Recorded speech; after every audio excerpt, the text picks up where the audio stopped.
আজ সন্ধ্যায় প্রধান উপদেষ্টার যে ভাষণটা হলো, সেই ভাষণটা নিয়ে উনি অনেক বড় ভাষণ দিয়েছেন, অনেকগুলি ইস্যু নিয়ে এসেছেন। সবগুলি নিয়ে আলোচনা করা যায়, কিন্তু আমি সবগুলি নিয়ে আলোচনা করবো না। আমি তাৎক্ষণিকভাবে কেবল নির্বাচনের তারিখ নিয়ে দু তিনটা কথা বলতে চাই।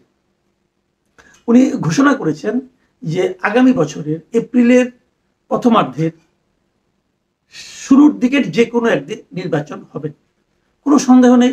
এই জন্য ওনাকে ধন্যবাদ দিতে হবে, এই কারণে যে উনি অনেক বলা করার পর উনি একটা নির্বাচনের সুনির্দিষ্ট তারিখ ঘোষণা করলেন।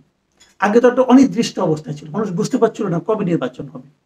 এই তারিখ দেওয়াটা আমি মনে করি একটা পজিটিভ দিক। কিন্তু পাশাপাশি আমি এটাও বলতে চাই যে এপ্রিলের ফার্স্ট উইক কেন, এপ্রিলের মানে মাঝামাঝি কেন, মাঝামাঝি সময় প্রথমার্ধ কেন, ওই সময় করলে কি লাভ, অথবা এর আগে করলে কি ক্ষতি, জানুয়ারিতে করলে কি ক্ষতি, জুনে করলে, জুনে প্রথমে করতে চেয়েছিলেন জুন পর্যন্ত, ওটাকে এগিয়ে এনে এপ্রিল করেছেন, এটা একটা পজিটিভ দিক, কোনো সন্দেহ নেই। কিন্তু তার আগে কেন নয়? উনি বলেছিলেন, আগের থেকে বলেছিলেন যে ম্যাক্সিমাম রাজনৈতিক দলগুলো যা চাইবে, যেভাবে চাইবে উনি সেভাবেই নির্বাচনের কথা বলবেন। উনি যখন জাপান গেলেন, জাপান যে উনি বললেন যে মাত্র একটি মাত্র দল ডিসেম্বরে নির্বাচন চায়।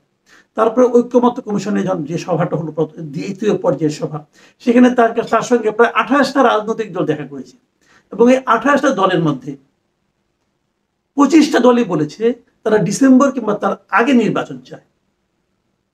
আর আমি পরে শুনেছি, 3 তারিখে আমি দেখলাম একটা অনুষ্ঠানে, জামাতের পক্ষ থেকে বলা হলো তারা এপ্রিলের মধ্যে নির্বাচন চায়। তাহলে বিষয়টা কি দাঁড়ালো? প্রধান উপদেষ্টা জামাতের পক্ষ নিলেন, বিএনপি সহ আর বাংলাদেশের যে 25টা দল, নিবন্ধিত দল, বললেন যে তারা ডিসেম্বরের মধ্যে নির্বাচন চায়। উনি সেটাকে উপেক্ষা করলেন। কেন করলেন? এটা কি ইচ্ছাকৃত? আমার মনে হয় এটা ইচ্ছাকৃত। উনি বিএনপিকে বোঝানোর চেষ্টা করলেন, তোমরা যত কিছুই বলো না কেন, তোমাদের কথা কোনো গুরুত্ব আমার কাছে নেই, আমি যেভাবে চাইবো সেভাবে হবে ইলেকশন।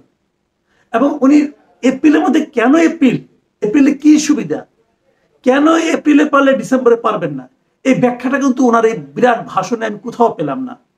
এবং ওনার যে ভাষণ, উনি কেন করিডোর দিতে চাচ্ছেন, করিডোর মানে আপনার এই মানবিক চ্যানেল যেটা, সেটা কেন দিতে যাচ্ছেন, উনি কেন বন্দর ভাড়া দিতে যাচ্ছেন, উনি হজ কিভাবে করাচ্ছেন, উনি কিভাবে আরো কি কি কাজকর্ম করছেন, এগুলো যে ফিরিস্তি দিলেন, এটা আমরা আগেও দেখেছি।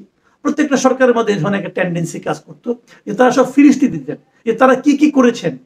ভাই, সরকারে যদি থাকেন ওনাদের ফিরিস্তি দেওয়ার কোনো দরকার নাই। এই টেকনিকটাই মনে করি অপ্রয়োজনীয় টেকনিক। পৃথিবীর অন্য কোনো দেশে ফিরিস্তি দেয় বলে আমার কাছে মনে হয় না। আপনি কি করেছেন সেটা আপনি বলার দরকার পাবে না, এটা তো আমরা জানি।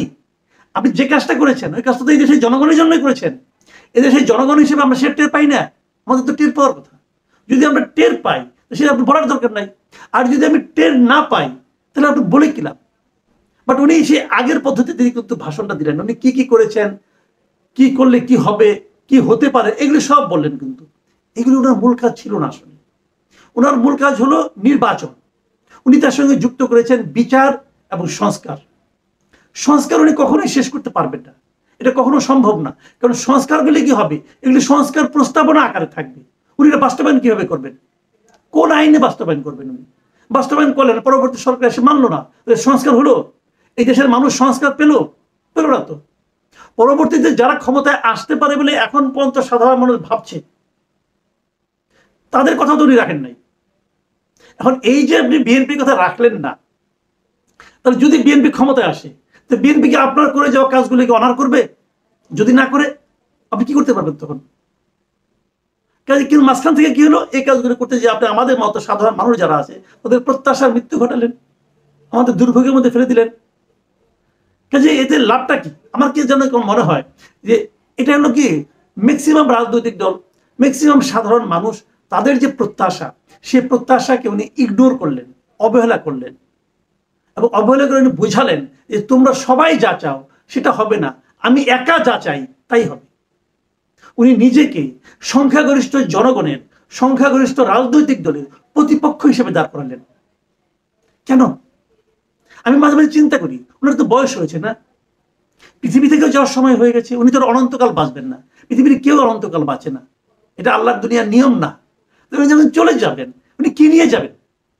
অথচ ওনার সুযোগ ছিল, কিন্তু ওনার সুযোগ ছিল, উনি এমনিতে সম্মানিত ব্যক্তি, নোবেল পেয়েছেন, অনেক সম্মানিত, যেভাবে পেয়েছেন তো অনেক সম্মানিত ব্যক্তি। এখন উনি কিন্তু সমস্ত রাজনৈতিক দলের মাথার মণি হয়ে থাকতে পারতেন, এদেশের মানুষের মাথার মণি হয়ে থাকতে পারতেন, মানুষটাকে মাথায় করে রাখতেন যদি উনি জনমতকে সম্মান দেখাতেন। এবং জনমতকে সম্মান দেখানোর সর্বশেষ সুযোগটাও উনি আজকে নষ্ট করলেন। এতদিন যা বলেছেন বলেছেন, উনি যদি বলতেন যে আমি ডিসেম্বরে নির্বাচন দেব, তাহলে সমস্ত দেশের মানুষ ওনাকে সম্মান করত এবং বলতো উনি যা করেছেন ভালো করেছেন। এবং আর ডিসেম্বর আসতে 6 মাস বাকি আছে, এই 6 মাসে ওনার এই সংস্কার প্রস্তাবনাগুলি কি এক জায়গায় আনা যাবে না? আর এক গো ধরেছেন বিচার সম্পন্ন করবেন, আপনি বিচার সম্পন্ন করতে পারবেন? লুৎফুজ্জামান বাবু সাহেবের কথা মনে আছে, এই ভদ্রলোকের ফাঁসির আদেশ হয়েছিল আরো 13 বছর আগে, সেই ফাঁসি কি বাস্তবায়ন করা গেছে? কেউ করতে পারছে? পায়নি তো। এটাই স্বাভাবিক বিচারিক প্রক্রিয়া। বিচার তো তাড়াতাড়ি হবে না, বিচার তো দেরি হবে। তাহলে উনি এই 7 মাসে 8 মাসের মধ্যে কি বিচার করবেন? সেই এরকম যে তড়িঘড়ি করে বিচার করতে চান, সেটা কি আন্তর্জাতিক অঙ্গনে গ্রহণযোগ্য হবে? বিচারের নামে এই দেশে এখন কি চলছে এটাকে আমরা দেখছি না? একটা হত্যা প্রচেষ্টা হয়েছে, হত্যা হয় নাই কিন্তু, একটা হত্যা প্রচেষ্টা হয়েছে বলে বলছেন, তার জন্য 200-300 লোককে আসামি করছেন, সমস্ত শিল্পীদেরকে আসামি করছেন, করে করে আবার জেলে ঢুকাচ্ছেন, তাদের আবার জামিন হচ্ছে না। এগুলো আমরা দেখছি না? মাঝখানে আমরা ডেভিড বার্গম্যানের একটা লেখা পড়লাম, উনি এটাই বলেছেন কিন্তু যে বিনা মানে আপনার কারণে এই যে জামিন দেওয়া, বিনা তদন্তে তাদের জামিন, বিনা তদন্তে গ্রেপ্তার করা, জামিন না দেওয়া, এগুলি কোনো সুবিচারের নমুনা নয়। এবং এটা ওনার আমলে হচ্ছে, এই ইউনূস সাহেবের আমলে হচ্ছে, মব কালচার ইউনূস সাহেবের আমলে হচ্ছে। এগুলি কি ভালো কিছু? ভালো কিছু না। এবং এটাকে উনি আরো দীর্ঘায়িত করতে চাচ্ছেন।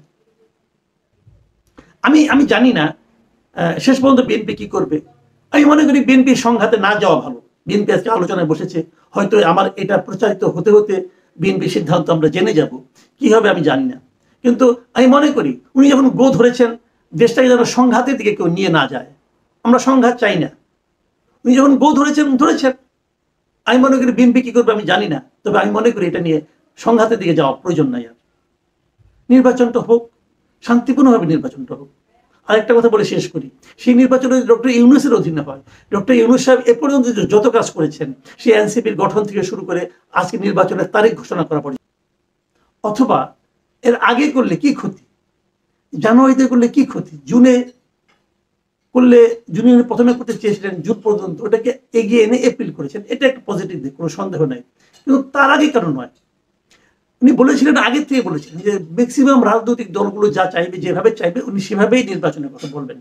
উনি যখন জাপান গেলেন, জাপান যে উনি বললেন যে মাত্র একটি মাত্র দল ডিসেম্বরে নির্বাচন চায়। তারপরে ঐক্যমত কমিশনে যে সভাটা হলো, দ্বিতীয় পর্যায়ের সভা, সেখানে তার সঙ্গে প্রায় 28টা রাজনৈতিক দল দেখা করেছে। এবং এই 28টা দলের মধ্যে 25টা দলই বলেছে তারা ডিসেম্বর কিংবা তার আগে নির্বাচন চায়। আর আমি পরে শুনেছি, 3 তারিখে আমি দেখলাম একটা অনুষ্ঠানে, জামাতের পক্ষ থেকে বলা হলো তারা এপ্রিলের মধ্যে নির্বাচন চায়। তাহলে বিষয়টা কি দাঁড়ালো? প্রধান উপদেষ্টা জামাতের পক্ষ নিলেন, বিএনপি সহ আর বাংলাদেশের যে 25টা দল, নিবন্ধিত দল, বললেন যে তারা ডিসেম্বরের মধ্যে নির্বাচন চায়। উনি সেটাকে উপেক্ষা করলেন। কেন করলেন?